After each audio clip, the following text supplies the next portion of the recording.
Hello, I want to talk to you today about transdermal magnesium and Epsom salts, bath flakes, other approaches, and what the difference is.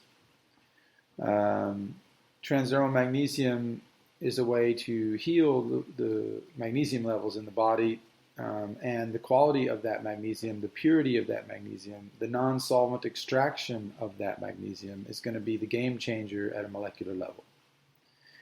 So that's why industrial milk, pasteurized milk compared to artisan, Jersey raw milk, they're two different, totally different worlds. But we throw them all together, it's just milk.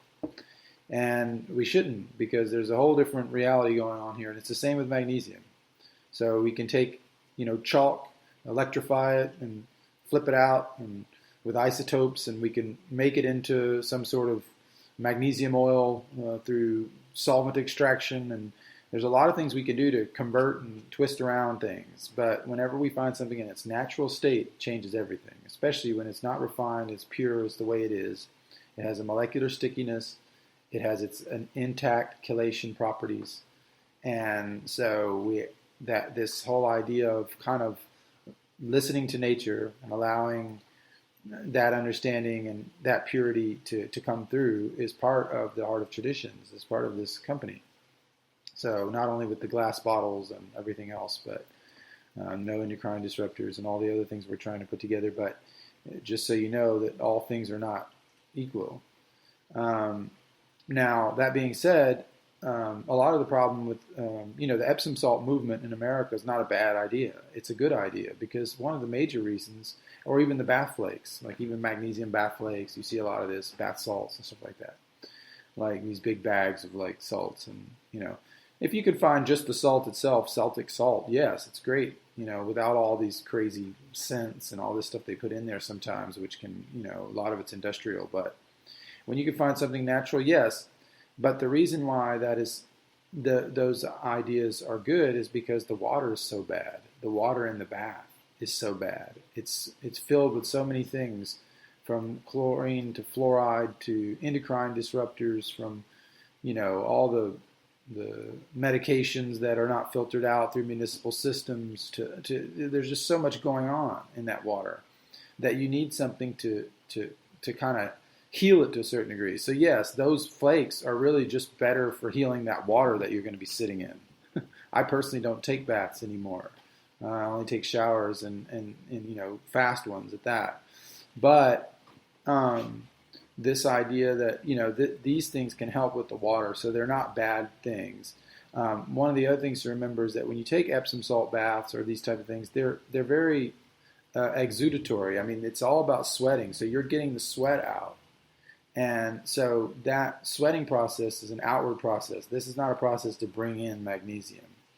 And so this helps with a kind of a superficial detox, yes. So they can help you detoxify the Epsom salts, the sulfate of magnesium or whatever can help you to detoxify through the skin certain elements. And it also helps purify the water. But it's not a source of your magnesium. It's not a way for you to get proper magnesium levels in your body. Not only that, this applies also to the magnesium flakes. When you take magnesium as flakes, it's the same idea. It's more like an exodus which is happening. And so this is good for surface level detox, some of the skin level detox, etc. But it's not going to go deep within the organism and help at the cellular level with the rest of, the incoming type of magnesium that we're proposing, transdermal magnesium, outside of the bath, etc.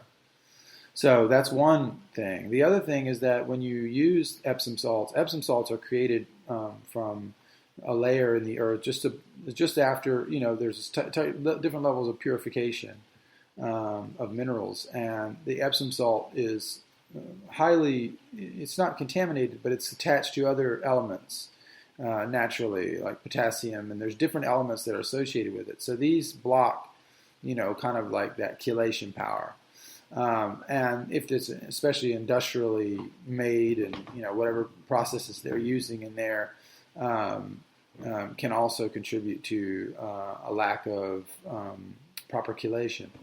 Now, the magnesium, transdermal magnesium, the Zechstein inside from the Bischofite found underneath the Zechstein Sea, in the Zechstein Sea, underneath Holland, which is now a petrified sea, I guess you could say, crystallized. This is the highest level of purity you can find. This molecularly has nothing else attached to it. The sulfate's not there, the potassium's not there, none of it is attached to it. It's more pure than carnallite and all these other minerals that come from the Dead Sea. It's like at a higher level. So it's stickier. It pulls out more toxins, basically. The other thing with flakes is the flakes are heated magnesium oil is the base product of these flakes. And then the flakes are created from that. So it's a derivative of that. So you take something natural, well, if it's ours, it's natural. But if it's not, it's probably been solvent extracted already, this type of brine. But then they run it through a machine and it heats it at 350 degrees and then creates these flakes. And then this floconation process, or whatever they call it, creates these flakes, and they have a much higher percentage of hydrochloric acid at this point. So they become less healthy, especially if you're using any of this stuff internally. And so more cumbersome to get the mineral through. And so what we're doing here is trying to propose a non-bath solution which can be used directly onto the skin. And so we avoid all of that. And we avoid the sudation process of sweating it out. And we're in a whole other world of getting it in there and then sweating it out. Yes, but once it's in there, And so that's why we recommend for sports to do it before or after your training, going outside of the sweating period. There's also, the reasons that you do it on a 4-month basis, and that you're always doing this is because it's helping to regenerate and saturate those cells and the skin and the derm. So a lot of doctors already know that the only real magnesium tests that work are the ones taken by the red blood cells in the skin and the derm. And so it's not dermal layer, but it's not, the blood is not the best way to test for magnesium deficiency. I mean, you can test for like a high level of pathology, but optimum levels are almost impossible to test through the blood itself.